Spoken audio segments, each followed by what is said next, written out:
So David Goodall is a refined, very intelligent human being. He's the 104-year-old Australian scientist who's travelled to Switzerland to end his life with no regrets. At his media conference, he wore a sweatshirt with the words "ageing disgracefully" on it. He has some interesting opinions about euthanasia.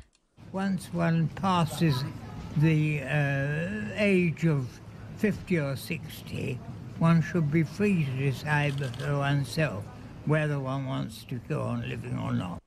Does that sound a bit severe? It sounds quite young. Yeah. Age of 50 or 60. Especially now, hey? Yeah. He says, "My abilities have been in decline over the past year or two, my eyesight over the past 6 years. I no longer want to continue life. I'm happy to have the chance to end it." I suppose a couple of things. I mean, I suppose one of the things is that possibly none of us mind him having that choice and making that choice. He's very old and he's sufficiently removed from us. But do we want it working closer to home, panel? Big question, isn't it? Yeah. It does make me uneasy, Jim. I do feel a little bit old-fashioned about this. Because I think there's so many places where people can then be pressured to end their lives because they are a burden on their family, or they're in the way, or I don't know. It does make me uneasy. I admit that. On the other hand, I did look up Switzerland because I was interested that he could go to Switzerland and do this legally, and they have had legally assisted suicide there since the 1940s. Apparently. Oh, really? They've been doing it for 80 years. And the number of assisted suicides over there is 700 a year. The number of non-assisted suicides is 1,000. Wow. So I do think it's kind of interesting. Yes. Like, I do think that it's clearly not a society that's into complete moral collapse because they allow this. Yeah. I do believe in a death of one's own choosing, especially at an advanced age. And if you're not terminally ill and you're in the right state of mind, then you should be free to choose, as long as there's no pressure. But There are people who worry, as Ian does, including those representing the disabled, that the wedge will be in the door and the door will keep getting wider. But Ian, your point is that it doesn't seem to have done that in Switzerland. But Switzerland, I mean, who could say? Is it because Switzerland's the kind of place it is, or would it be different in New Zealand? I just don't know. It's so hard to say, isn't it? But I can understand why people are being cautious about this and don't want to rush into it, because I do think it does have pretty big implications, even if it's just some people making a choice at the end of their life. What does it say about the rest of your life, and what does it say for young people? And I don't know. I just okay. Yeah. Last topic today. Maybe David Goodall is also prescient about the 60-year-olds. In Ontario, a fire chief has been told he's too old for the job at age 61.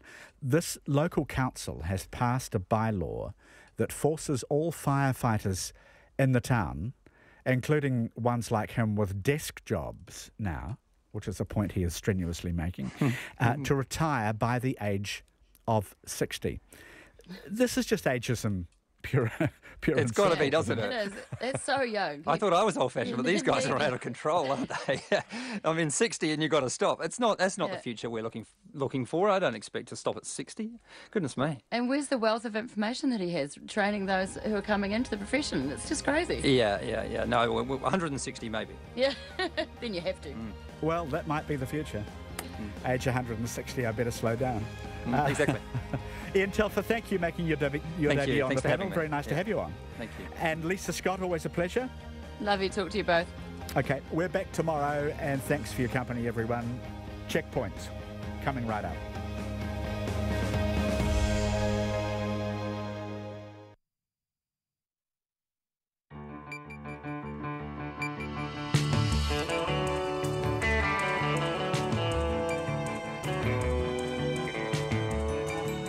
Kia ora, good evening. Welcome to Checkpoint. I'm Rowan Quinn, in for John Campbell, who's tonight co-hosting the New Zealand Radio Awards, and he's up for a couple too. Tonight, mystery surrounds the cause of a gas leak which caused 12 people to be taken to hospital and forced the evacuation of scores of others from a central Auckland office building. And train services into Auckland's main Britomart train station might not be fully back up and running until Saturday. The Biosecurity Minister on why New Zealand might have to live with Mycoplasma bovis rather than try to eradicate the cattle disease. And the members of a South Canterbury cricket club who tracked down the burglars who ransacked their club rooms. That's all coming up after the news. RNZ News at 5 o'clock. Good afternoon. I'm Anna Thomas. Train services into the Auckland CBD's only railway station might not be running fully until Saturday. The front carriages of a commuter train derailed inside Britomart station yesterday morning, shutting down all services for the rest of the day. Tom Furley reports. Unlike yesterday's rush hour, some trains will be running out of Britomart this evening. Eastern and Southern Line services to and from the station will run every 20 minutes. Those heading out west will need to transfer off Southern Line trains at Newmarket or catch a bus. Shuttle buses will once again be running between Britomart and Newmarket. The station will close again at 9 this evening to allow work to remove the derailed train. Kiwi Rail says it can't guarantee it will be able to right the train overnight, and some services may be out of action until Saturday morning. This is Tom Furley. Qantas says it'll conduct its own inquiries into what caused a smell in its Auckland office that led to 12 people being hospitalised. Fire and emergency was called to Augusta House on the corner of Victoria Street West and Elliott Street at 9:30 this morning after an unusual smell on the 8th floor. 12 people were taken to hospital and another 100 assessed after being exposed to the odour which caused nausea, headaches and vomiting. Fire and Emergency and the bomb squad conducted tests but couldn't establish the cause. Qantas says while it will be investigating, its main focus at the moment is on staff. The government is warning more farms than originally expected are likely to be infected by the cattle disease Mycoplasma bovis. 38 farms are infected and almost 300 are under regulatory control, meaning the movement of cattle is restricted while testing is carried out. That's up from 130 properties 6 days ago. The Biosecurity Minister Damien O'Connor says the battle has become a lot more challenging. We will cull and get rid of animals that are identified as infected so we can reduce the risk of any spread, but it will possibly get to a point where we think that that's not totally useful or productive. But those decisions have yet to be made. We're still focused on the possibility of eradication, but it is becoming more challenging. Biosecurity Minister Damien O'Connor. Geologists say a large explosion in Hawaii's Kilauea volcano today may mark the beginning of more violent eruptions. The US Geological Survey reports the volcano could spray out rocks for kilometres and dust nearby towns in volcanic ash and smog. And geologists fear the lowering of the lava lake suggests more big explosions are now highly likely. They say if the lake drops to groundwater level, steam-driven explosions could shoot debris out from the centre. The eruptions have already destroyed 35 buildings and residents have been told to get out as new fissures open up in nearby housing areas. The former Malaysian Prime Minister Mahathir Mohamad has made a stunning political comeback, winning a general election against the party that has held power since 1957.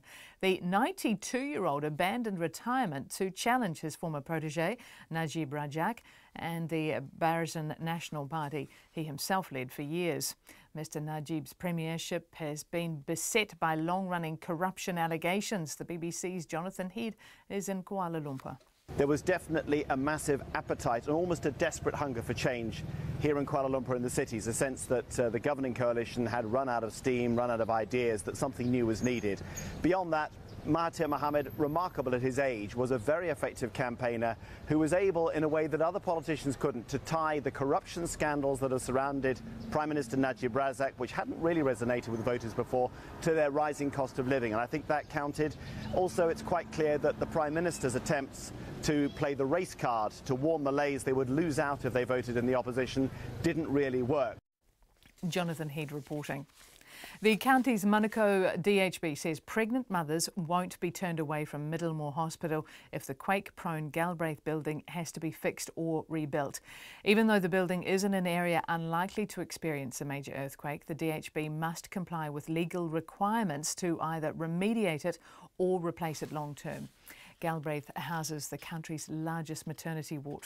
The DHB's acting chief executive, Gloria Johnson, says if patients have to be moved out to do the work, the maternity ward would be prioritised. We would accommodate those services elsewhere on the Middlemore site. We would make that a priority because that's clearly a service that it is critical that we continue to deliver on this site. But Gloria Johnson says medical and surgical beds could be moved further afield. The Rotorua Lakes Council has set up an independent panel to review how it dealt with the flood that damaged the city last month. A state of emergency was declared after torrential rain flooded the area and a handful of people had to evacuate. Civil defence teams have been inspecting buildings and welfare teams have been visiting affected properties. The Mayor Steve Chadwick says the panel will research how it can alleviate the effects of future floods. It's 5:05. New Zealand Rugby has given Hurricanes captain Brad Shields a special exemption to be available for selection for England next month. Eligible to play for England through his parents, Shields joins English club Wasps at the end of the Super Rugby season.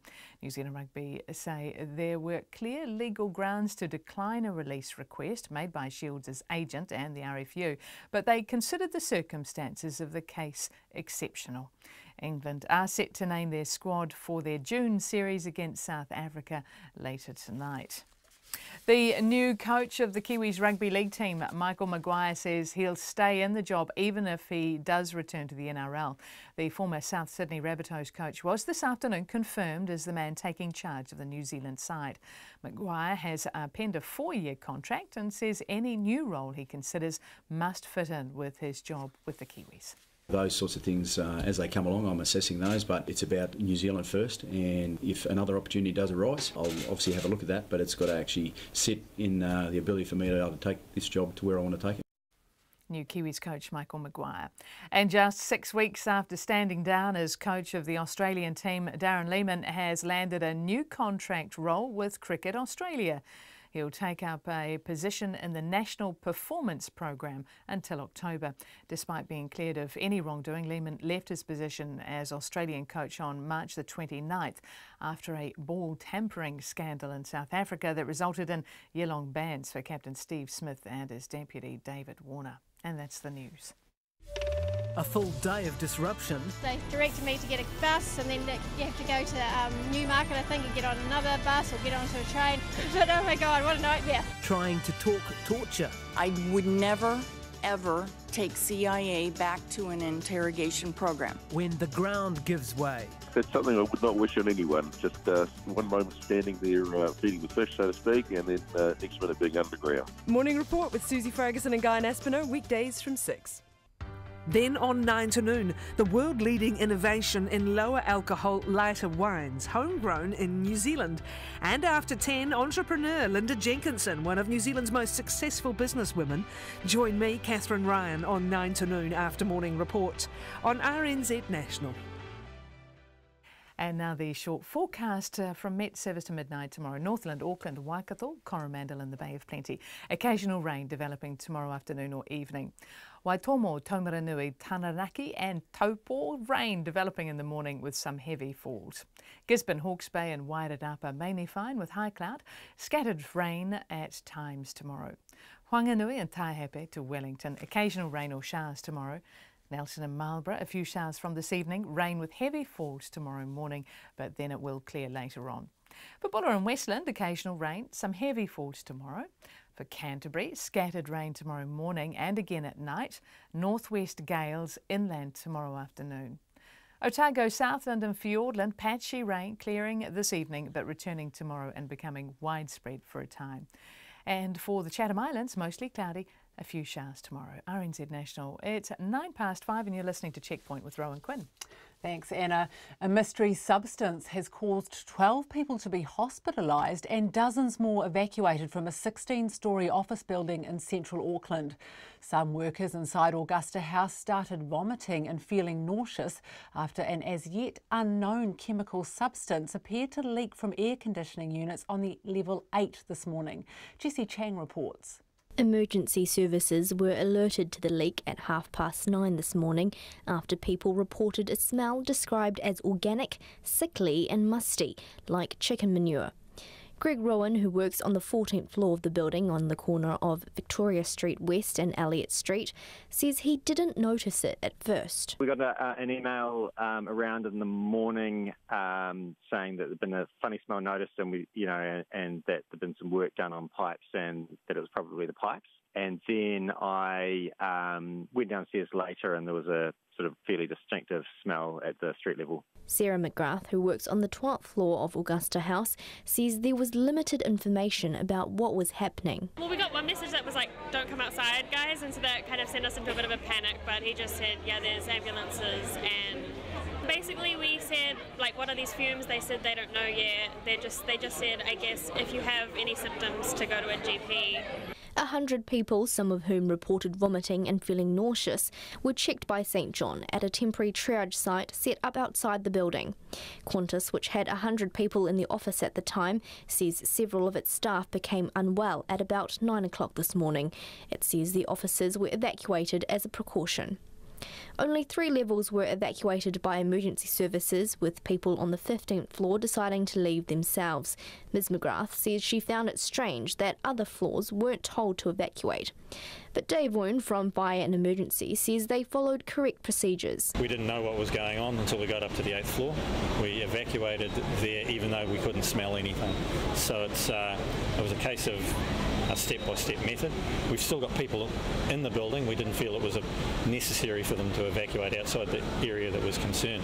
Dave Woon says such incidents are common. To be fair, I've been to another one this morning at the mail centre, which was very similar circumstances. So having this number of people is a little less common presenting with those symptoms. Fire and Emergency Area Commander Stephen Sosich says the bomb squad has been through the building doing tests, but nothing has been identified. We've had our staff working with the air conditioning engineers on the affected floors, and there's no smell present anymore, so we've given the all clear, and the building's been handed back to the property manager.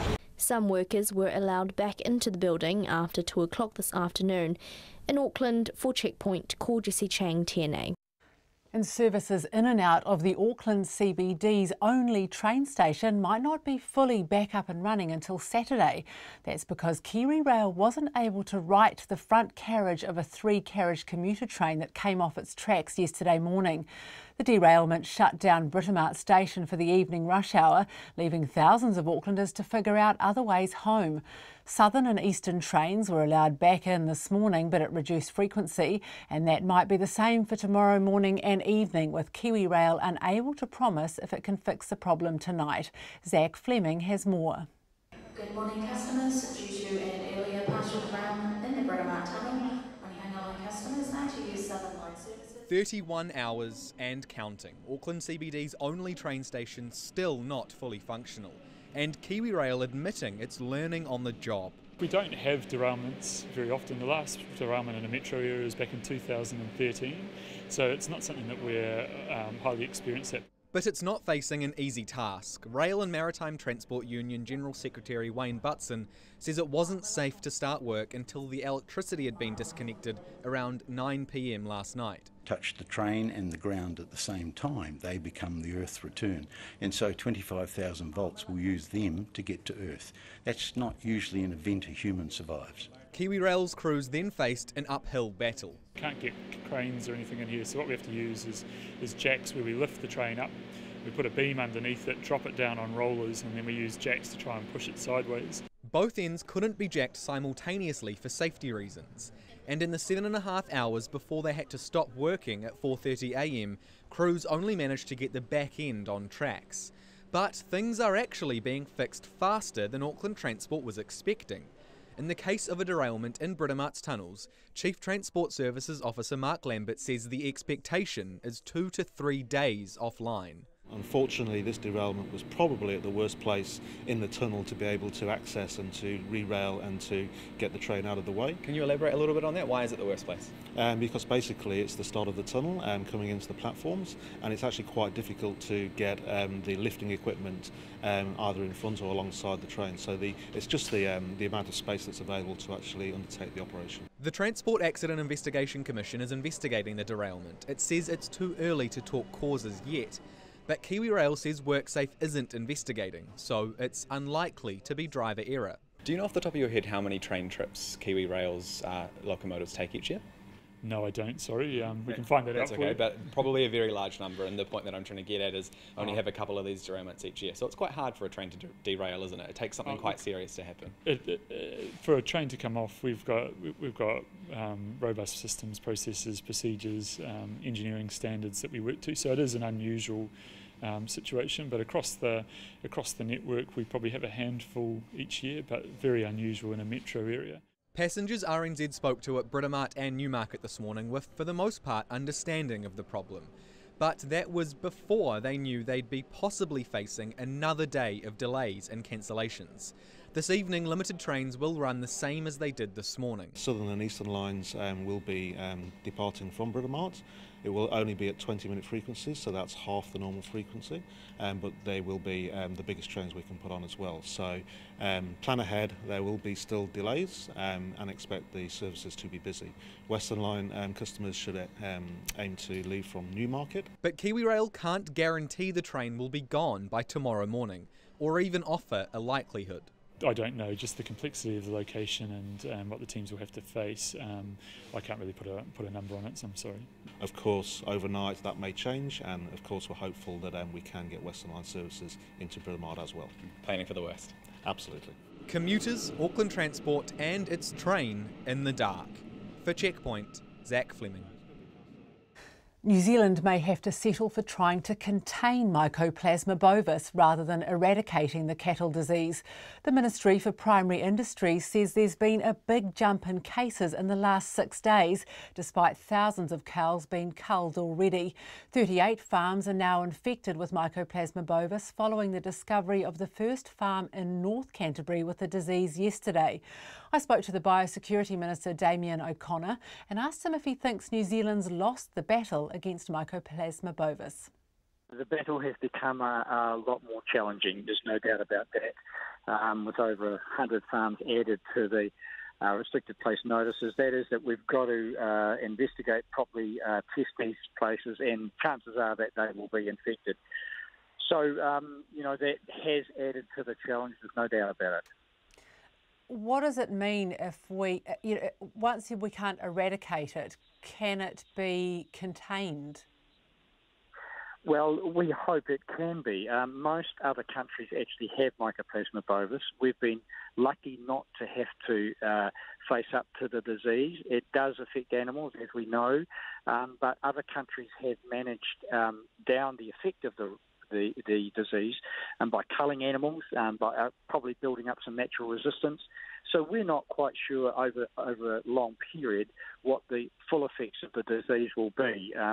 We will cull and get rid of animals that are identified as infected so we can reduce the risk of any spread, but it will possibly get to a point where we think that that's not totally useful or productive. But those decisions have yet to be made. We're still focused on the possibility of eradication, but it is becoming more challenging. Even in terms of the containment, it's now as far north as the Waited Upper. Can we, is there anything you can do that above and beyond what's happening now? Because it's not really working, is it? Well, look, if we'd had an animal tracing system that worked as it should, we should have been able to work out some time ago where all the possible animals' movements would have been. Unfortunately, because of a lack of adherence, because actually the previous government didn't enforce NATE as it should have been enforced, and so there's been a slack approach to it. We haven't been able to track where all the animals have gone. We've been relying on farmers' memory, on their notebooks, and that has meant that we don't know exactly where every possible infected animal has gone to. That prolonged system of tracking has probably added to the spread.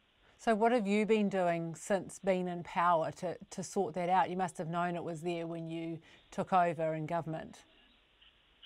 We've had notice, yes, and so from day one I've been finding out as much as possible, obviously getting briefings from officials that I was privy to in opposition, and ensuring that there was all the resource necessary to move on this.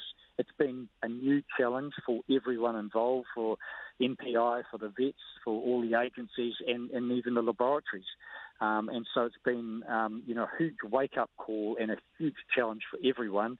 We've been moving as fast as we can, and unfortunately, whether the spread had happened before, we even found out about it, we still haven't been able to ascertain that.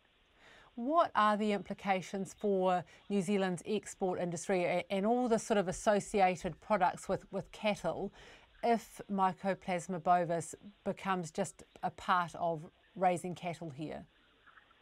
Look, there are no issues in terms of the meat or the products from the animals themselves, but there will be an effect on the animals in the way that we farm them and look after them.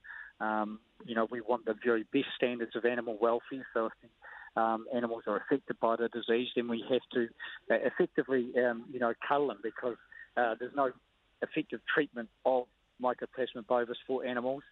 So that makes it very challenging for a farmer. No one likes to unnecessarily cull animals in their farming system. It will add to the costs, and I guess that's the long-term impact for New Zealand farming. And that is the Biosecurity Minister, Damien O'Connor there. Well, Malaysia's on the brink of its first change of government since its independence 61 years ago. In a shock result, the 92-year-old former Prime Minister Mahathir Mohamad came out of retirement to defeat the incumbent Najib Razak and his Barisan National Party. Mahathir's stunning victory means he'll become the oldest leader in the world. Mahathir ruled Malaysia for more than 2 decades, often with an iron fist, but has since become a leading opposition figure. Our foreign editor Graham Acton reports.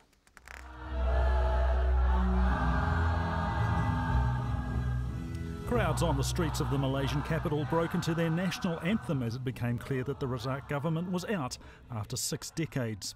Official results show that Dr Mahathir's Pakatan Harapan Party won 113 of the Parliament's 222 seats, clinching the simple majority required to rule.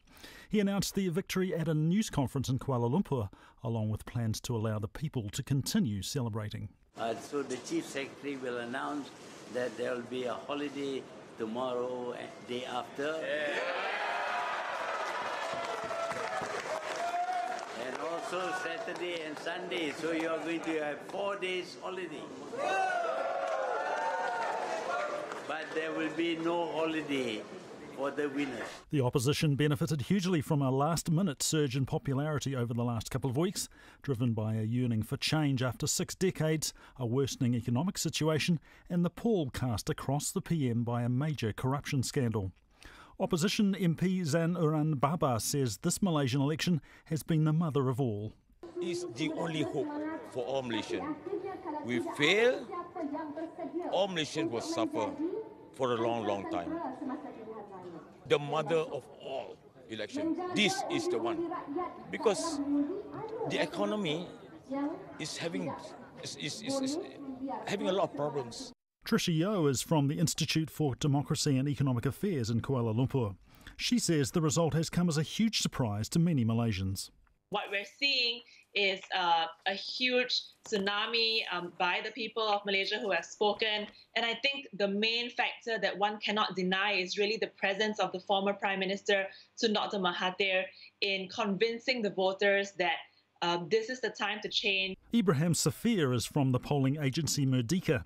He says Malaysia has made a radical change, and he says a lot of it is down to the ongoing corruption scandal dubbed 1MDB, involving the Prime Minister Najib Razak, who was accused of misappropriating billions of dollars. I think what really, pushed people to the brink was the image of the Prime Minister being mired in financial scandal and how institutions of the country was being used to protect him. I think that pushed people to the brink and pushed them to make the change.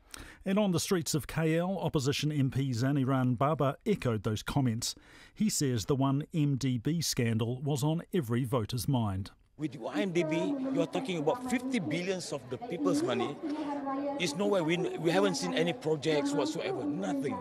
And the money goes missing. And we asked them, they said they do this, that, but nothing. The people see nothing except you put taxes into the people. People are suffering. I'm telling you, Malaysians are suffering at this moment. In a brief public comment, Prime Minister Najib Razak says he accepts the verdict of the people. The central question now will be how power is transferred, a problem modern Malaysia hasn't faced for over 60 years. For Checkpoint, Graham Acton, Tēnei.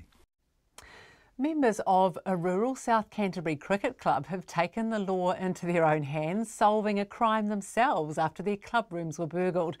Members of the Glenavy Cricket Club reported a Monday night's burglary to the police, but by Tuesday they'd actually tracked down the alleged offenders on their own. We called the club, and a spokesperson who asked not to be named told me what was stolen. About $500 worth of beer had been cleaned out. Meat in the freezer with sausages and patties for a barbecue that was cleaned out. About $50 of coins of loose change. A gear bag. The baggy green hats and a couple of caps, cricket bat, 2 stereos, and our school books, about 20 years worth of history in the school books were taken. It sounds like there wouldn't have been much left in there. No, there's a few chairs and stuff. They left them and left some of the gear behind, but they just walked out with a big gear bag and took what they could. And so then, did you try to contact the police first, or did you just start your own investigation straight away? No. The cops, we got them round on Tuesday morning. They came round and took fingerprints, and I told them what had been stolen, and they had a bit of a look around the club rooms. And then Tuesday night, later in the evening, we had a rough idea who the culprits were, because stuff had been going missing in the area for months. The Glenavy school had stuff stolen, and they'd even pinched the pet rabbits from the school. And someone in the community had seen them carrying the rabbit hutch from the school back to this house, and so they were able to call the cops, and the police were able to do a search warrant and get back what the school owned, but everything else's stuff was still in the house. So we knew what house it was, and people in the community and the village had seen them, sniffing around the domain and hanging around. So we went round there with a few of the boys, about 8 of us, and politely asked for our gear back. And what was their response? They wouldn't let me into the house to start off with, and that's why we had it recorded, so that we weren't going to get in trouble, because we hadn't entered the house, we weren't trespassing. I just knocked on the door, and the door was open, and you could see them. They were drinking Woodstock and beer that had been coming. It was pretty obvious it had come around from our place. There was a whole heap of empty bottles there, and when I asked, because they carried all the booze around in boxes, not in the. Because all the beer was in the fridge, so we'd got rid of the boxes that they came in, the package boxes. And when I asked the joker, I said, "You're drinking our buddy Woodstock?" And he said, "No, I bought it from the pub." And I said to him, "Well, where's the box that it came in?" And he didn't have an answer, and it took him a wee while to think of something, and then he said he burnt them. So just the fact that he took so long to come up with an excuse, I knew he was bullshitting me. And he wouldn't let us in, and we couldn't go in without breaking the law, and we're running out of options. And then next minute, one of his mates turned up in the car, and we asked him, "Can we go in?" And he said yes.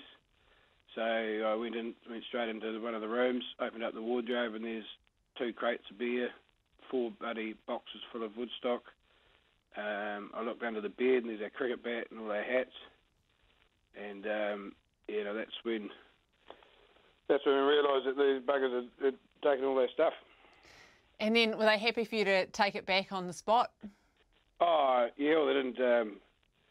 They didn't know what to do. They weren't going to try and stop us. So I took the stuff back outside and told the boys to call the cops. And they rang the police, and the cops had said, "Well, don't go back inside. Just wait till they got there." So we waited till the police turned up, and then a couple of the boys went back in with the police to recover the rest of our stuff.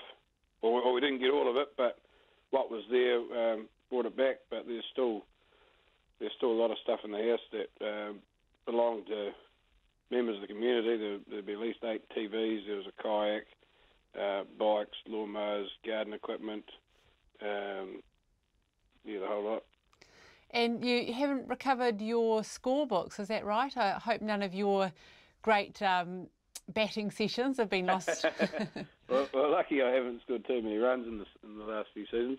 No, still haven't located them. I'm not sure where they are. Don't know if they've used them to light their fires. They'd be just the sort of the scumbags. It would be something they would do.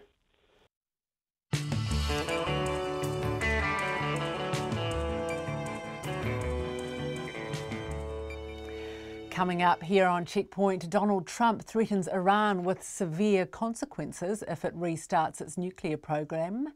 Tempers flare at a feisty meeting over water bottling. Why a proposed dedicated Maori housing unit's yet to materialise. And confusion on the cobbles. Coronation Street fans see red over TVNZ's rescheduling plans.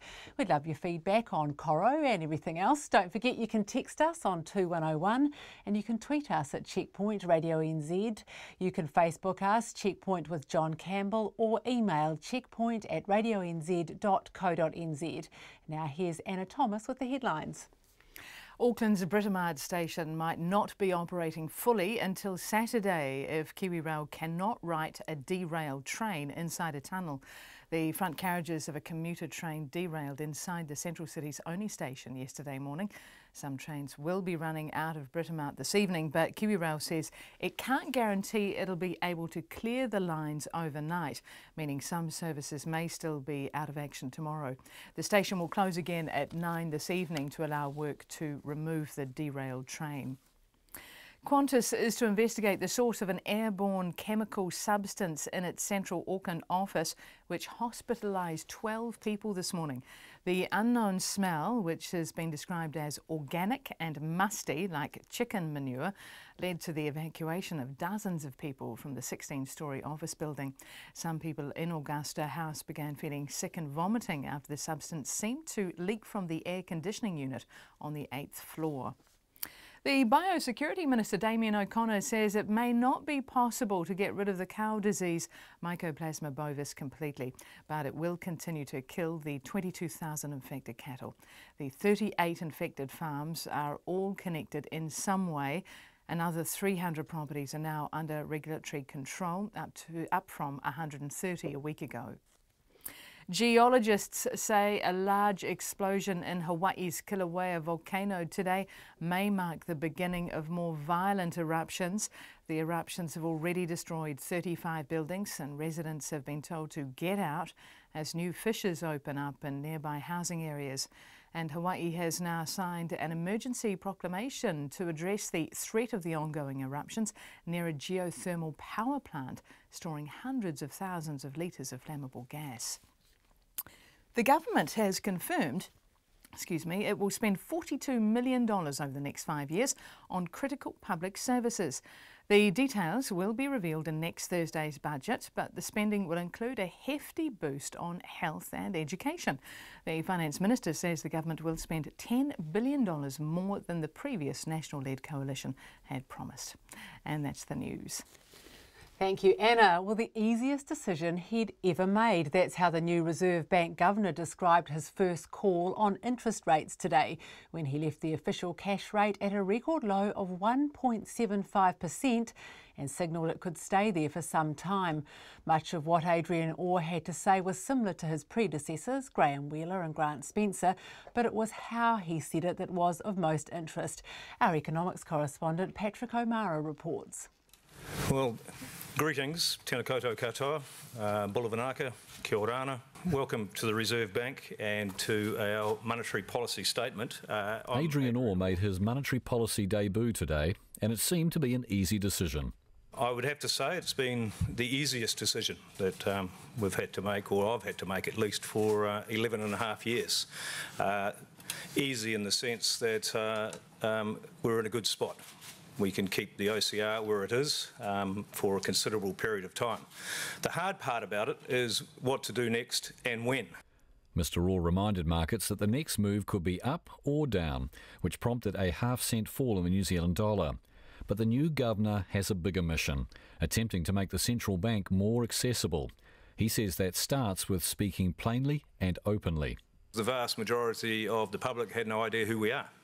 So, you know, it's a good thing on Saturday at the football ground, but not necessarily a good thing if we're trying to raise financial literacy and make people think harder about all of the things that are important to us, soundness and efficiency of a financial system. That included presenting the bank's decision in graphic form, though Mr Orr is aiming to improve the rather outdated design. I love the pictures, and Tom, he's not in the room, he's our chief drawer. We do actually hope, that's another area we hope to upgrade, Bernard, is the quality of our pictures. These were all we could get immediately off one of our kids' icons, actually. But it is exactly about that, is being able to explain the story simply. Mr Orr also showed a light touch in replying to vexed questions, particularly about the New Zealand dollar, which most governors almost always prefer to avoid. This was how he dealt with a question about its half-cent dip. Relieved would be an emotion, and I don't have an emotion over currencies, so no, I'm not relieved. How does the bank view the fall? We see it, there were probably more sellers than buyers at the previous price based on the future outlook for the interest rate differentials, and that will be factored into what we have to do next time we boil up our monetary policy. But Adrian Orr made it clear his expectations of those it regulates, such as local banks whose Australian parents have been ripping their customers off. We are doing our job, and we have upped that on this particular issue because culture is what we're trying to get at. So we're saying the culture of New Zealand banks have to be for New Zealand and consistent with our laws and expectations. Show us again how that is happening. Show us how it is different to what we're hearing from Australia. Mr Orr's forthrightness struck a chord with analysts. Bank of New Zealand welcomed his clarity, instead of having to flounder through what it called the screeds of mumblings to find out what the central bank really thought. The chief economist at ASB, Nick Tuffley, says the new governor has been very clear about his mission. I'd hate to use the cliche of awesome, spelling it O-R-R, but I think Adrian Orr's done a really good job with his first one. First up, the assessment appears quite realistic where the economy's going, but that sort of real step up in how the Reserve Bank is communicating. Mr Tuffley says it'll be a good thing if the new governor does raise the profile of the Reserve Bank and the level of financial understanding. He says Mr Orr is off to a flying start. In Wellington for Checkpoint, Patrick O'Mara. And more business now with Emile Donovan. Hi Emile, we've got some good news for Xero shareholders today. Hey Rowan, yeah that's right. So Xero released its full year results today and it's pretty good news for the company all up. It cut its net losses by more than half. They're down to a touch under $28 million for the year ended March. That's compared to last year's loss of nearly $70 million. Importantly, it's also reported an underlying profit of $26 million. This is the first time it's ever reported an underlying profit in, 11 or so years. So pretty interesting stuff there. The company itself is pretty happy about that. Steve Vamos, that's Xero's new chief executive, he points to strong subscriber growth as a big tick. It gained more than 350,000 new subscribers this year, taking its total base up to just under 1.4 million. And revenue also rose by a lot, 38%. It's now standing at just over $406 million a year. So all in all, a pretty solid platform for Xero heading into the future. Yeah, and what was Sky City Entertainment's announcement today? Yeah, a little bit less exciting, but Sky City, that's obviously the casino company, today confirmed it's sold its Federal Street car park in Auckland to an Australian property investment group. It got $40 million for the car park, which is a lot of money considering its book value was $22 million. It has more than 400 car parks though and is in a pretty plum location right in the heart of Auckland CBD. So There you go. Now we could be seeing a bit more of this from Sky City. Actually, it's got a sort of policy of selling off some of its non-core assets and business ventures in order to pay down debt. It's also suggested it's open to selling the licence for its main site car park and also potentially selling off its Darwin casino interest too. So possibly more to come in that space in the next few months. And what about the markets, Emile? Well, the NZX 50 was pretty steady. It was up 17.8 points. That's 0.2%. It ended on 8637. The dollar is down more than 1% actually against the main currencies. A large component of that, though, is today's Reserve Bank announcement that interest rates could go up or down. That was regarded as by the market as being possibly more dovish than expected. So the dollar is at present buying 69 US cents, 92.5 Australian and 50.9 pence. Thank you very much, Emile. It's Emile Donovan with Business there. Well, Donald Trump has threatened Iran with severe consequences if it restarts its nuclear program. His decision yesterday to pull the US out of the international deal intended to limit the program, signed by 6 world powers in 2015, has been widely condemned around the world. In Tehran, Iranian President Hassan Rouhani said his government will now bypass Washington and negotiate directly with the other signatories of the deal. The BBC's James Landale reports. In Iran, there's a ritual way of denouncing the United States, but today they chose to do it on the floor of their parliament, burning the US flag and shouting death to America. The country's supreme leader, Ali Khamenei, denounced President Trump for abandoning the deal Iran struck to curb its nuclear program in return for lifted sanctions. But he warned that Iran would leave the deal too unless European countries guaranteed their trade. If you can get a guarantee that we can put confidence in, then you can continue. If you don't succeed in obtaining a definitive guarantee, and I really doubt that you can, at that moment, we cannot continue like this. In the Commons, the Foreign Secretary told MPs that, like France, Germany, Russia and China, the UK would try to salvage what remained. Britain has no intention of walking away. Instead, we will cooperate with the other parties to ensure that while Iran continues to restrict its nuclear program, then its people will benefit from sanctions relief in accordance with the central bargain of the deal. Today, the UN watchdog, the International Atomic Energy Agency, confirmed that Iran's nuclear facilities were complying with the terms of the deal. But European leaders said Iran must do more to restrict its behaviour in the Middle East, and the US must explain how. We know that this deal is only finding solutions for a limited space of time.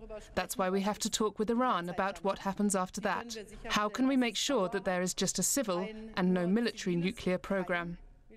For this deal to survive, Britain and its allies are going to have to persuade European businesses to keep trading with Iran despite the risks. They're going to have to persuade Iran that that trade is valuable. It means jobs and investment. And they're going to have to persuade the US not to enforce those sanctions too harshly. Well, none of that is going to be easy. A little bit less of a lobby, but we'll have a lot of... Not least when President Trump is so defiant. He told his cabinet Iran will have to negotiate or something will happen. I would advise Iran not to start their nuclear program. I would advise them very strongly. If they do, there will be very severe consequence. Okay? Today, President Putin used a military parade in Moscow to discuss the crisis with the Israeli president. Much will depend now on whether Russia and China can agree a common position with the Europeans, on how much to confront the US and how much to engage with Iran. The BBC's James Landale with that report. Temp has flared at a feisty meeting at the Canterbury Regional Council today as opponents of two controversial water bottling consents fronted up to the council to tell them why they shouldn't go ahead. This comes as Aotearoa Water Action prepares to battle the council in court over consents which give two companies permission to take up to 24 million litres of water near Belfast and Christchurch each day. An 114,000 strong petition on the issue was handed to the council 2 weeks ago, but today the organisers were allowed to formally make their case. Logan Church was there to watch the drama unfold. What started as your normal council meeting quickly boiled over into a shouting match between a man in the public gallery and the council's chairperson, Steve Lowndes. You've allowed all this bloody dairy farming, which is going to put nitrates in the water. You've got the Selwyn River, it's dried up the worst ever, and that's not just due to the drought, it's also due to the dairy farming. You've got Lake Ellesmere, it's the most polluted lake in the country, that's under your watch, and you do this. We've also got a water chloride. Excuse me, sir, this is not the right moment or the right forum. By the Christchurch Council, why you are ECAN, why aren't you overseeing the Christchurch Council to make sure that they are doing a proper job? Would you well, I said, don't comment from you, please that at all. Quiet. If you wish to make a deputation to this council at our next meeting in a month's time, you are welcome to do so. In the meantime, would you please sit down? Resign, the liar. You should damn well resign. Cloud Ocean Water and Rapaki Natural Resources have the consents, which Aotearoa Water Action has launched legal action to overturn. Genevieve Robinson, a member of Aotearoa Water Action and the founder of the petition opposing the consents, told the council it needs to start taking this issue seriously. We want to ensure that you are fully aware of the widespread community concern about the safety of taking this water every day. We would also like to remind you that the community is expecting you to align yourselves with their interests on this matter. Dozens of protesters gathered outside the council 2 weeks ago to hand over the petition, but had to wait until today to make any formal comments. Ms Robinson also spoke about her concerns over producing plastic bottles and their effect on the environment. With regards to the plastic bottling, preliminary studies show a level of 353 microplastics per square metre of sediment in Akaroa Harbour. And I'm sorry, I'm getting emotional, but that's just not okay in a marine sanctuary. The Canterbury Regional Council's chairperson, Steve Lowndes, says he is impressed at the amount of work that Ms Robinson has put into this petition. But he said the council's hands are tied by legislation, and the matter is now before the courts. Some of the things they've asked us to do, we simply cannot do because we're constrained. We can't put on moratoria or rescind consents or do the sorts of things that are being asked of us. We can simply look at the situation as it is and follow the rules that are before us. Aotearoa Water Action say a court date hasn't yet been finalised. In Christchurch for Checkpoint, Logan Church. A far north housing provider says people in desperate need of housing are suffering because the government-run Maori housing network isn't working properly. But there's no sign of a dedicated Maori housing unit that was promised by the Labour Party before the election. And the Minister for Maori Development, Nanaia Mahuta, can't guarantee that one will be established as a solution to the housing crisis facing Maori. Te Manu Korihi reporter John Boynton has more. Ruben Taipari works in the far north for Te Ahikarua Trust, which provides homes for families in Northland.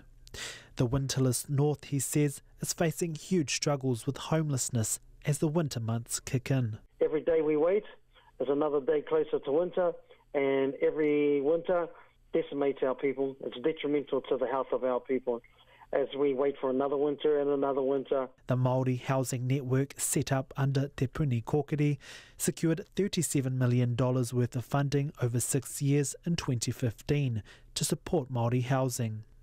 However, Ruben Taipari says the network in its current form isn't effective in dealing with housing issues in Northland. You've got to deal with that before you even start counting out timber, lineage and bricks and mortar. The best way to do it is to give the best support that you can to established housing providers that are in their regions. His message to Nanaia Mahuta is clear. Listen to the Maori housing providers who actually work with people in the regions. It would be just to come and listen to the local whānau and hapu and to the providers who've been doing this work for 20 to 30 years. They're the ones with the ideas. Leave the politics at home and just come and listen to the ideas that we have. Nanaia Mahuta says Labour's pre-election promise to set up a Māori housing unit is still on the table.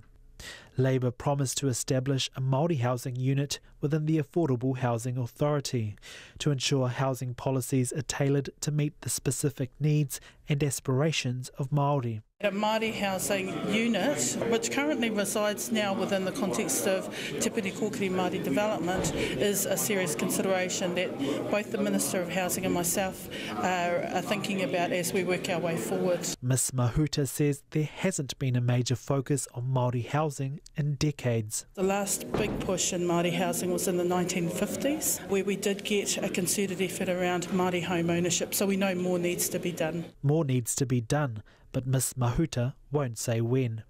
She says the government is currently working on the Māori housing strategy, which will be aligned with the New Zealand housing strategy. I think it's important to have a point of differentiation around Māori housing as we look at issues around papakainga, building on Māori land, as well as Māori contribution to social housing and iwi contribution, as well as Kiwi build, and ensuring that Māori and Pacific, who are the least represented in home ownership rates, can benefit from those policies. Ro Hoskins is the chairman of the independent Māori housing advisors Te Matapihi. He says the government should look back to the days when it was easier for Māori to get loans. Perhaps looking back to the Māori Housing Act of 1935, which is still on the books, and to effectively make sure that there is a identifiable and well-resourced unit which is able to make Māori housing its single priority. Under the Māori Housing Act of 1935, Ro Hoskins says Māori could get Māori Affairs loans to build on Māori land. That lasted until the early 1990s, when it was absorbed into mainstream housing policies.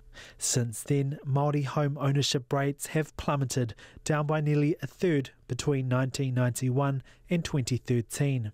From that period of time, Māori housing has been mainstreamed, and if you look at the graph, the numbers have pretty well flatlined. After meeting with Ms Mahuta and the Housing Minister Phil Twyford, Ro Hoskins says he remains hopeful of a solution. But back in the far north, Ruben Taipari says he's getting tired of waiting while the housing crisis gets worse. Mo te hōtaka o te ahi pōnei, ko John Boynton aho. A couple who've been battling the Earthquake Commission since their property was damaged in a big storm in Whanganui nearly 3 years ago has been left shattered by the experience. English immigrants Mark and Nicola Goodyear lost a massive chunk of their Bastia Hill section to a landslide in June 2015, and their dream home has officially been deemed a dangerous building ever since. Their son Lewis took our Taranaki Whanganui reporter Robin Martin to visit the house. So Lewis, we've just just coming up to the old driveway of your place. Can you explain to me what you see here? Just years of overgrowth now. The house has been taken over while we're still waiting for the EQC settlement to go through and the insurance settlement to go through. The house has basically just been swallowed by the garden. It's interesting to kind of just watch the family house kind of degrade over a period of time. So how do you feel when you see the place looking like this? It's really, really unsettling. The house was in a really, really good condition. My parents were in a good space, and they're just not anymore. They've lost their family home, and they've been waiting for years. For me, the house is it's where I grew up, and it's gone basically. It's overrun. I mean, everything is wrecked. It's amazing what, even inside the house, amazing what time will do when it's just not used and it's not loved. Record flooding forced the evacuation of more than 200 homes in low-lying areas of Whanganui in June 2015, but on Bastia Hill above the city, the Goodyears were enduring another drama altogether. A massive slip claimed a third of their section, including retaining walls and much of the driveway. A corner of the garage has been left hanging in mid-air. EQC has paid out $76,000 for the damaged land. That was the cheapest of the options available to it, and well below its estimated restoration cost of $280,000. Should we take a look inside? We can wander on in.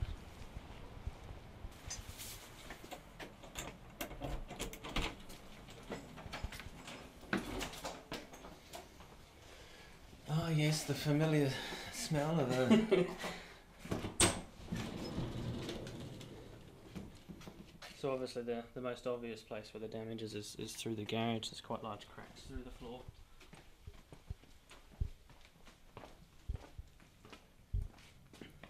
This place here is actually, there's just a big hollow underneath where the ground's gone. And when they did the survey of this concrete pad, this corner has dropped, I think it was something like 28 millimetres or something, which doesn't sound like much until you then extrapolate it to the roof and everything's moving. We go up.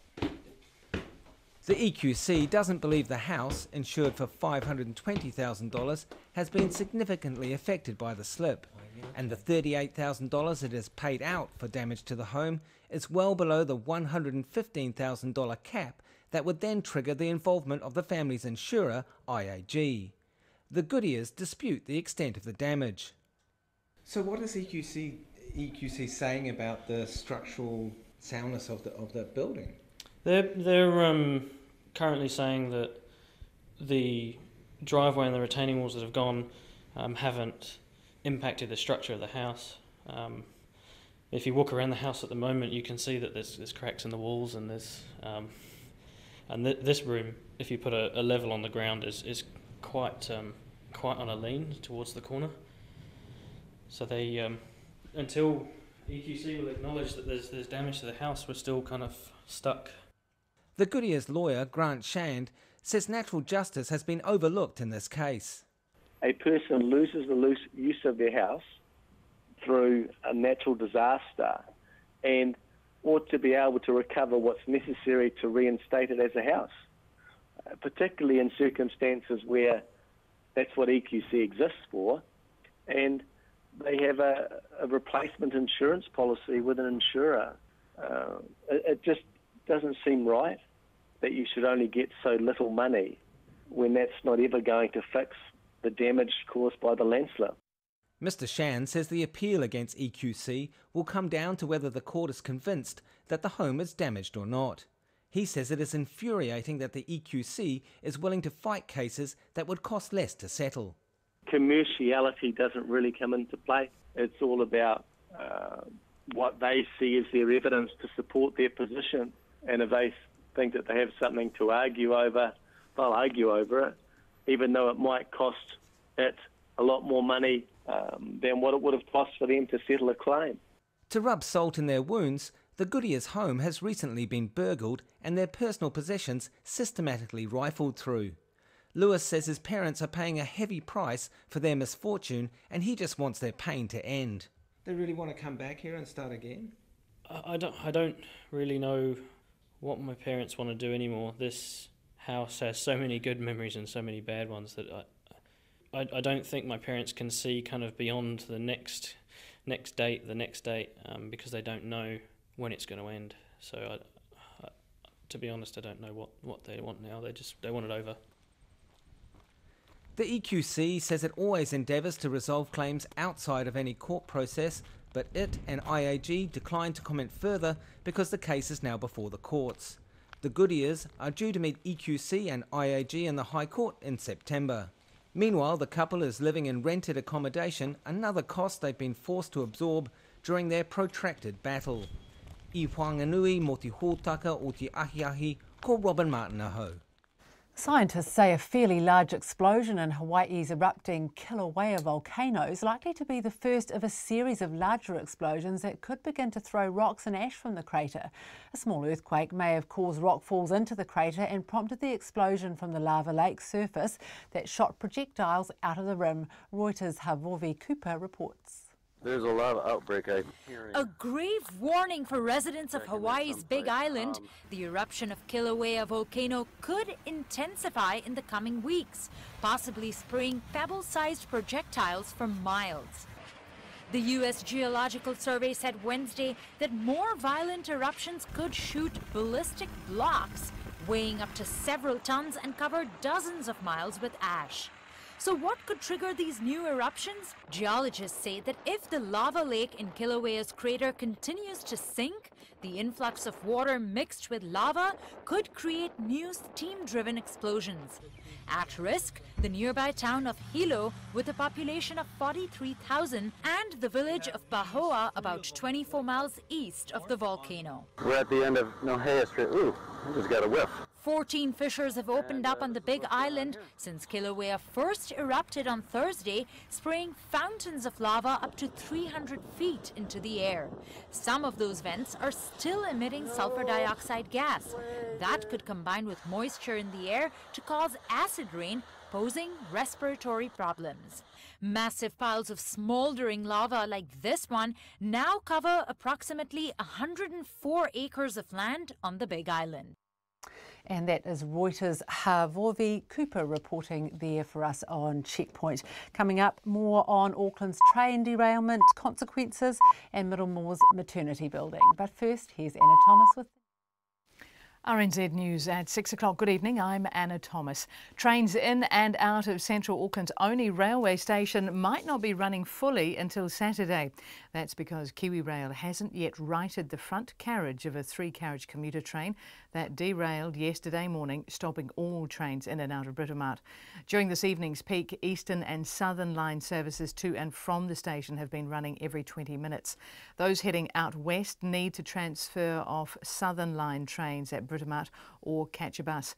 Shuttle buses are running between Britomart and Newmarket. The station will close again at 9 o'clock this evening, but KiwiRail says it can't guarantee it'll be able to right the remaining carriage overnight, and some services may be out of action until Saturday morning. Qantas is to investigate the source of an airborne chemical substance in its central Auckland office, which hospitalised 12 people this morning. The unknown smell, which has been described as organic and musty like chicken manure, led to the evacuation of dozens of people from the 16-storey office building. Some people in Augusta House began feeling sick and vomiting after the substance seemed to leak from the air conditioning unit on the 8th floor. More farms than originally expected are likely to be infected by the cattle disease Mycoplasma bovis. 38 farms are infected and almost 300 are under regulatory control, meaning the movement of cattle is restricted while testing is carried out. That's up from about 130 properties 6 days ago. The Biosecurity Minister, Damien O'Connor, says the battle has become a lot more challenging. He says culling of the cows will continue for now, but it may get to a point where there's no longer productive and containment as the only option. The government has confirmed it will spend $42 billion over the next 5 years on hospitals and schools and other critical public services. The details of where the money will go will be revealed in next Thursday's budget, but will include a hefty boost on health and education. The Finance Minister Grant Robertson flagged the spending in his half-yearly update in December, and when forecasting an extra $41.7 million in core Crown capital spending. He says the government will spend $10 billion more than the previous national-led coalition had promised. We will be making a significant investment in our capital infrastructure and the things that really drive forward our economy. So I think it's an important announcement for us to make. Grant Robertson. The National Party has withdrawn its support for a bill that would give victims 10 days paid domestic violence leave. The final report of the Justice Select Committee has been released and outlines National's opposition to it now that it's heard from employers on the matter.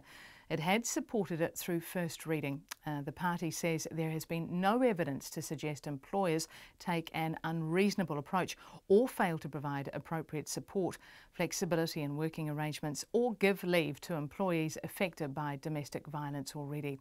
It says an additional 10 days of annual domestic violence leave would be a significant cost to smaller businesses.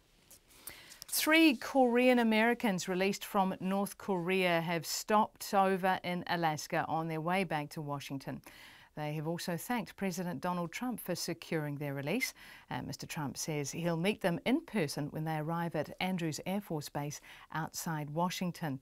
The US Defense Secretary James Mattis says their release is a welcome gesture of goodwill ahead of a meeting between Donald Trump and Kim Jong-un.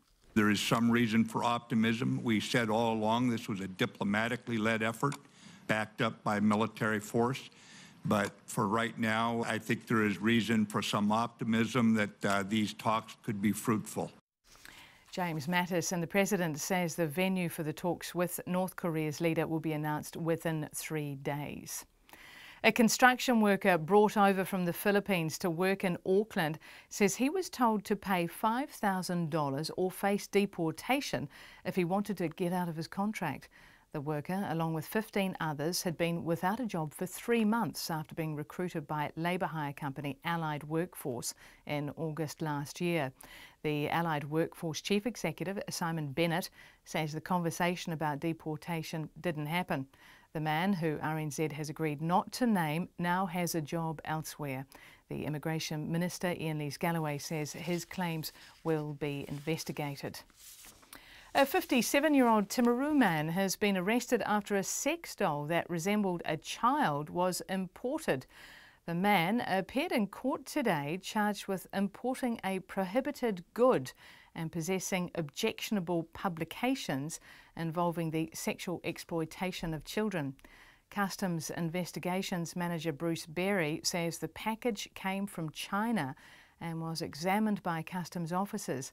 He says the doll is considered an obscene and indecent article.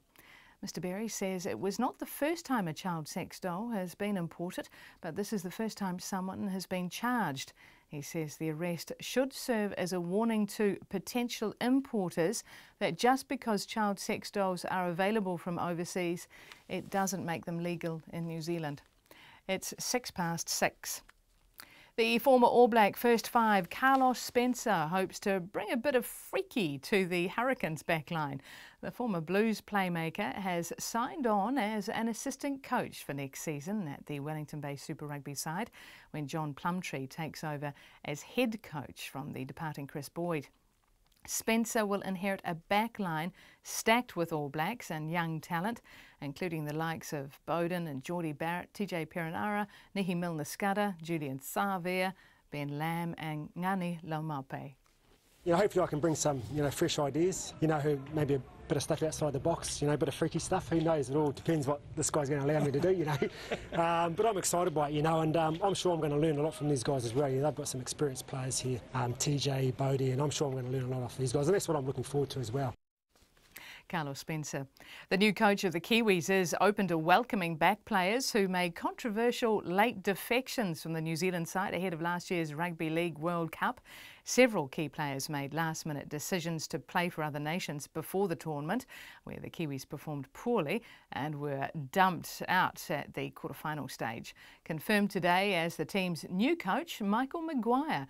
He says he would love to have a player such as Cowboy superstar Jason Taumalolo return to the side.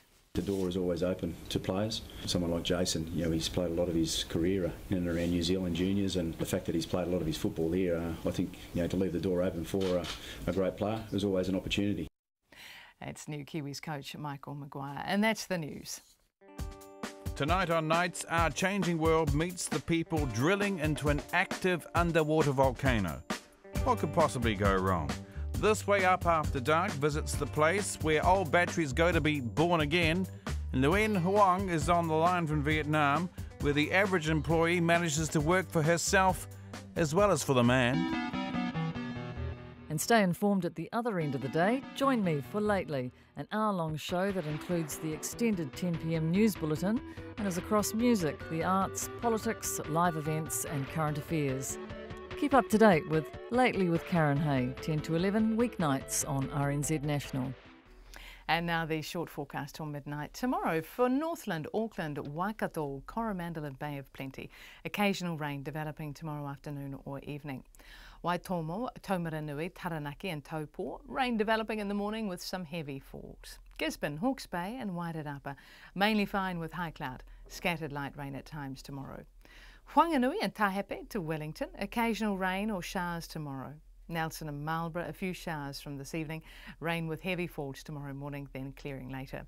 For Buller and Westland, occasional rain, some heavy falls tomorrow. For Canterbury, scattered rain tomorrow morning and again at night. Northwest gales inland tomorrow afternoon.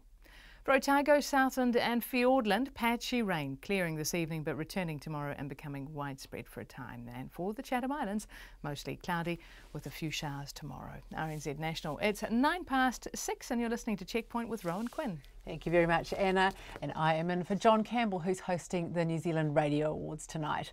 Well, services in and out of Auckland's CBD's only train station might not be fully back up and running until Saturday. Kiwi Rail's warning it may not be able to right and remove the commuter train that derailed just before 10 a.m. yesterday in the tunnel leading into the Britomart station. They won't be able to do that until tomorrow morning, meaning Western Line services could stay cancelled until Saturday morning.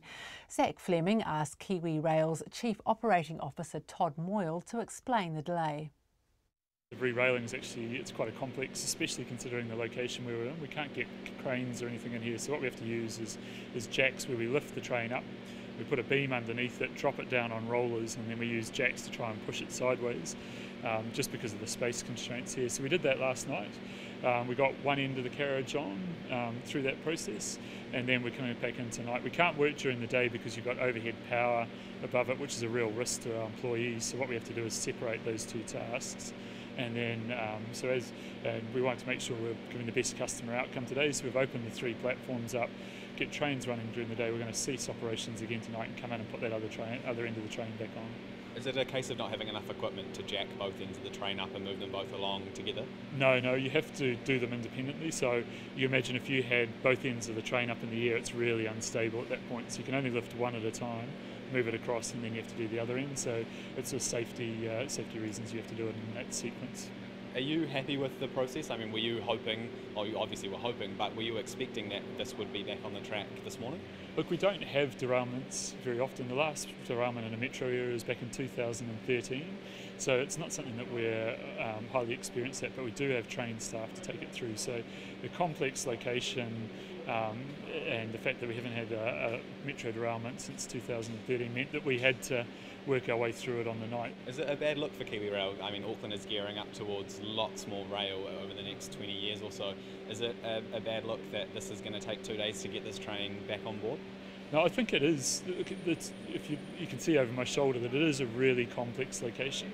And it's quite different to dealing with a train in a tunnel or dealing with it in the open air where you've got different ways of managing it, just the fact of where it's come off here. So I don't think it's a reflection on what we're going to see in the future. It's just this current situation, and what we're really adamant around is we wanted our teams to do it safely and also be able to give us as much operability for Transdev and AT this morning to get these trains operating. So we're really conscious about how we managed that last night. So you're expecting this will be cleared up by tomorrow morning? Look, we're aiming to we'll come back in tonight, aim to get it re-railed. As long as there's no issues that we face during that process tonight, then we're hoping we'll get the derailed locomotive out of, or derailed train out tonight. And then we'll just make sure that we make any repairs that we need to make to the infrastructure, and aiming to get it open. But at the same time, if we can't do it safely, then we'll look to how we manage it tomorrow. Yeah. Guarantees are always difficult because you put it in a rock and a hard place. But if you give us maybe a percentage, are you 90% confident we'll get this back on? Or oh, look, I don't know. Just the complexity of the location and what the teams will have to face. I can't really put a number on it. So I'm sorry. That's Kiwi Rail's Chief Operations Officer Todd Moyle there. And Auckland Transport's Chief Transport Services Officer Mark Lambert says commuters will probably be delayed tonight. People should expect the same level of service as this morning. So the southern and eastern lines will be departing from Britomart. It will only be at 20-minute frequencies, so that's half the normal frequency, but they will be the biggest trains we can put on as well. So plan ahead, there will be still delays and expect the services to be busy. Western line customers should aim to leave from Newmarket, and there will be shuttle bus replacements between Britomart and Newmarket as yesterday, but of course you can take a Southern Line service from Britomart to Newmarket as well. And are you expecting tomorrow morning to be fully back on track? At this stage we're planning for the same scenario, so we're planning that Southern and Eastern lines will be coming into Britomart and Western Line will be terminating at Newmarket. Of course overnight that may change, and of course we're hopeful that we can get Western Line services into Britomart as well. Planning for the worst? Absolutely. That's Auckland Chief Transport Services Officer Mark Lambert. Well, pregnant mothers won't be turned away from Middlemore Hospital if the county's Manukau DHB is forced to remediate or rebuild the quake-prone Galbraith building. The hospital's maternity ward is the country's largest, and earlier this week RNZ reported that it might have to close or face major disruption because of the seismic risk. The DHB is reassuring the public that maternity services will be a priority, but other services might have to be cut back. Our reporter Sarah Robson has the story. The Galbraith building houses the maternity, birthing, gynecology, radiology, day procedures and infusion services at Middlemore Hospital. Earlier this week, the DHB received an assessment of the building's seismic risk after years of debate over whether to strengthen or demolish it. Briefing documents say although the Galbraith site is unlikely to experience a major earthquake, the board must comply with legal requirements to either fix the building or replace it long term. The DHB's acting chief executive, Gloria Johnson, says the Galbraith building and what to do with it is its biggest concern.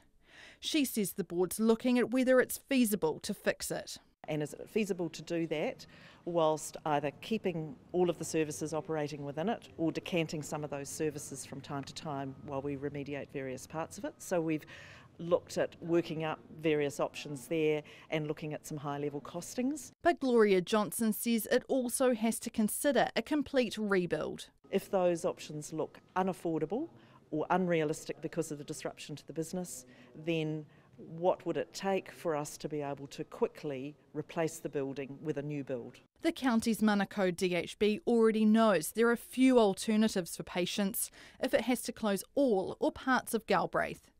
In briefing documents, it says the city's other DHBs can't cope with the demand from county's Manukau DHB residents, and travelling out of the region is too difficult and expensive. But Gloria Johnson says pregnant mothers won't be turned away. If we did have to take maternity services out of the building for some reason, or we needed to close off some area of maternity services, we would accommodate those services elsewhere on the Middlemore site. We would make that a priority because that's clearly a service that it is critical that we continue to deliver on this site. But it could come at the expense of other services? Yes, medical and surgical beds are the ones that we might have to look at being able to accommodate elsewhere. That's where it is possible that there might be some regional capacity to help us out. Definitive decisions on the Galbraith building will be made later this year. But the DHB will have to go to the government for extra funding, whatever it decides to do. Its new chair, Mark Goshi, is realistic about the share of the funding pie it might get.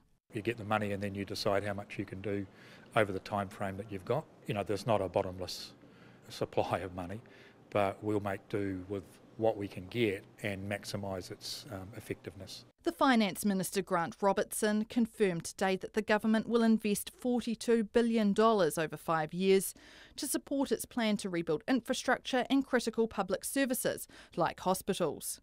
Details about how that money will be divvied up will be revealed in next week's budget, but there will be a hefty boost for health and education. Mō te hōtaka o te ahi, ko Sarah Robson, aho. A construction worker brought over from the Philippines to work in Auckland says he was told he'd have to pay $5,000 or be deported if he wanted to get out of his contract. The worker, along with 15 others, has been without a job for 3 months after being recruited by labour hire company Allied Workforce in August last year. He then went to First Union for help, despite a clause in his contract, an illegal clause, banning him from union involvement. Emma Hatton reports. First Union's representative for migrant workers, Dennis Marga, says he was walking along a wharf in Auckland 6 weeks ago when he spotted about 20 Filipinos fishing. He stopped for a chat. They told him they were construction workers who had been in New Zealand since February but hadn't had any work yet. Mr Marga says one recently found work with another employer, but when he tried to resign with Allied Workforce last Friday, he was told he'd have to pay to get out of the contract. One of them successfully changed employer and intended to resign last Friday, last week. And when the person tried to resign, he was actually threatened to be deported.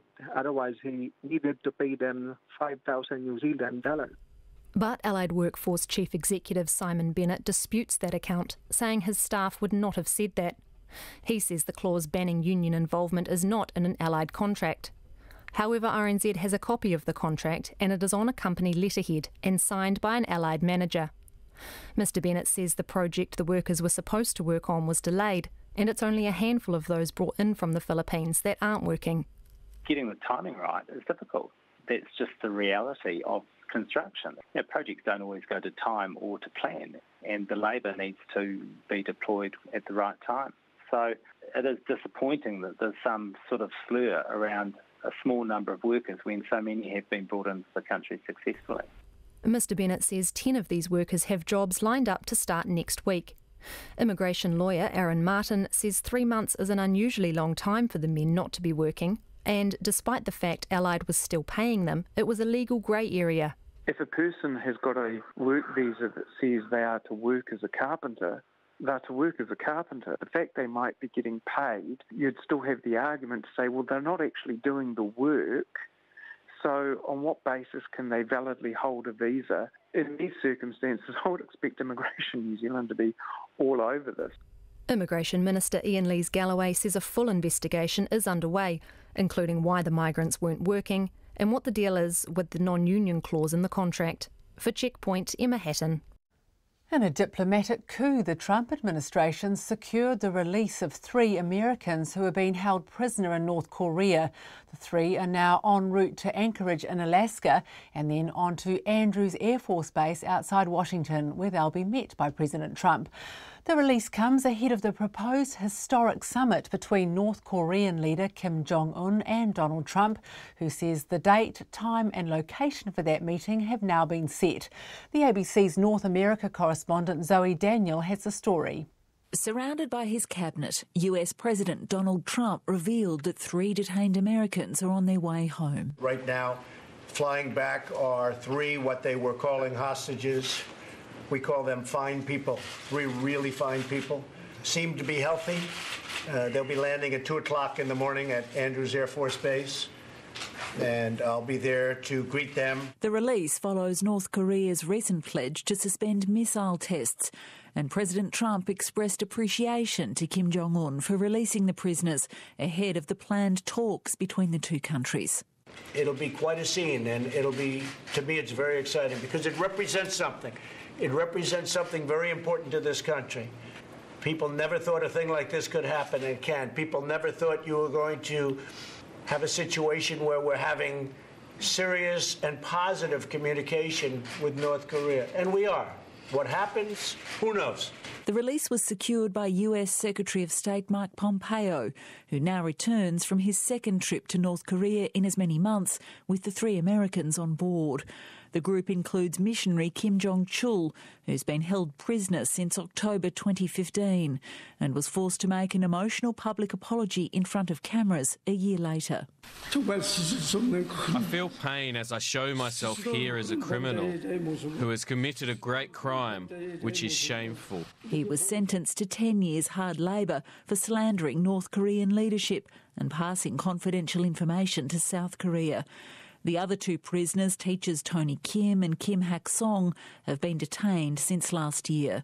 Former State Department spokesman John Kirby. So all of this is what we call CBMs, confidence-building measures that the State Department is looking for to show that the North is serious about sitting down. The demilitarised zone between North and South Korea has been ruled out as a meeting location.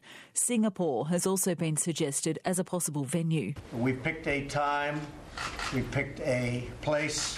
Wherever it may be, if it happens, it'll be a defining moment for the President. Do you deserve the Nobel Prize, do you think?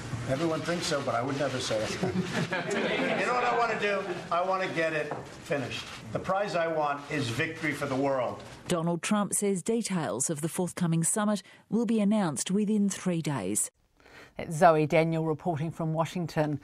Well, finally, here on Checkpoint, there's confusion on the cobbles tonight as Coronation Street fans come to terms with news that TVNZ will close the 18-month gap between the UK broadcast of the long-running soap and what's shown here.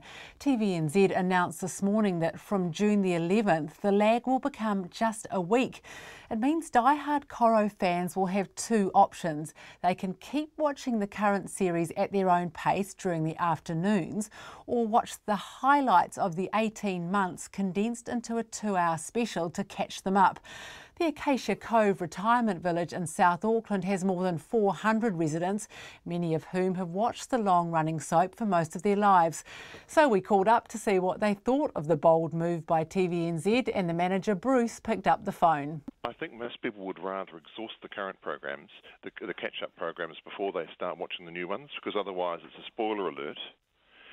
And I guess it's all very well having these catch-up programs at various times for people that have got My Sky or can record it, but it's quite difficult for some of the older people that haven't got that ability and have got all that extra viewing anyway. So you're a fan, aren't you, Bruce? What do you think you'll do? Do you think you'll watch the 2-hour catch-up special and then be up to date, or will you take the kind of slow-burning approach? I think I take the slow-burning approach. How come? Because otherwise you've got a spoiler. So you're watching a program that's 18 months old, and the next thing you're finding actually what happens. It's a bit like a time when you go to the doctor's surgery and they have these magazines that are 3 years old, and you hear that a couple are engaged, and you know that since then they've actually got married and now they're divorced. It ruins the whole idea of it, because you need to watch. You need the history before you get to the new bit. What's your favourite storyline at the moment that you wouldn't want to have fast-tracked? I think what happens with David, the two babies being born to the same father, and it's the intrigue, the build-up that makes it quite good. And of course, what I like about the whole program anyway, I like the fact that it's about strong women. So that's what really always appeals to me. So yeah. And it gives me some techniques of how to deal with them, actually. You've got a few in the village there, have you? We would have 200 ladies to 125 men. And can I talk to some of them, Bruce? You've got some with you. Certainly. Yeah, I have. I'll put you on to Tyrrell. Thank you. One moment, please. Hello. Hello, Tyrrell. It's Rowan speaking. Hello. Hello. Now, can I ask you what you think about the TVNZ's plan to change the Coronation Street schedule? Well, I wasn't very pleased about it because TVNZ will stuff it up again, like they always do when something else is coming on. Coronation Street will get sidestepped to something else. And I'd like to know what the program is before I start on anything new. What do you like about about watching Coronation Street? What is it about the program you like? Yeah, I just like it. It's very true to life, isn't it? Really. And I love David. Who else is there with you, Tyrrell? He's such a little shit. Is that David? Yes. Well, he's moving to New Zealand, isn't he? Evil. Pardon? He's moving to New Zealand, isn't he, in one of the storylines? Is he really? I think so. Oh. I hope I haven't just dropped a spoiler. But, you know, he can get such an evil look on his face. And later on in life, when he gets a bit older, he can most probably get a really good part in one of those mystery evil ones where you'll be killing somebody. Terrell, have you got any other fans? Getaway. Any other fans there with you? Do you have any other coronation? Yes. Can I have a chat to the next person there? I'll pass you on. Thank you. One moment. Hello, my name is Muriel. Oh, hi. Sorry, I missed your name. Muriel. Hello, Muriel. How are you? I'm good, thank you. Good. Now, tell me, what do you think about this plan to change the Coronation Street schedule? Well, it doesn't really, the schedule itself, that's okay because I always pre-record it, which is good. And I can watch it when convenient. So what do you think? There's the two options that you can keep watching at the same pace, but that's on in the afternoons, which won't be a problem for you, obviously. Or you can watch the 2-hour highlights reel where they'll catch up 18 months in a 2-hour special, and then you can watch the latest Coronation Street that's coming in. What option do you think you'll do? I'll very probably stick to the current one because you lose the thread. I have spoken sometimes to my sister in the UK, and if I have mentioned Coronation Street, she's forgotten all about the characters that have been in it now. So I think it moves on. Once it's moved on, it's moved on. But I think we're better off sticking with the current one. Even if you put extra ones of that on instead, would be better for us than skipping ahead, so to speak. Was the residents of the Acacia Cove Retirement Village talking to us about that very tricky decision of whether to keep cruising with the Coronation Street viewing or to watch all of the action packed into a 2-hour special to catch us up. We'd love your feedback on that, but that is us for this evening. Thank you for joining us on your radio, your TV, online, or however you chose to connect with us today. You can catch up on the Coro story and all our stories on rnz.co.nz/checkpoint or on our Facebook page. And for all the latest news, information, feature stories from New Zealand and around the world, go to the rnz.co.nz homepage. So from me, Rowan Quinn, and all of the Checkpoint team, have a wonderful night. RNZ News headlines at 6:30. Western Rail services at Auckland's Britomart station may be out of action until Saturday if Kiwi Rail fails to right a derailed train overnight. Qantas will do its own probe into a mystery substance that hospitalised 12 people in its central Auckland office this morning.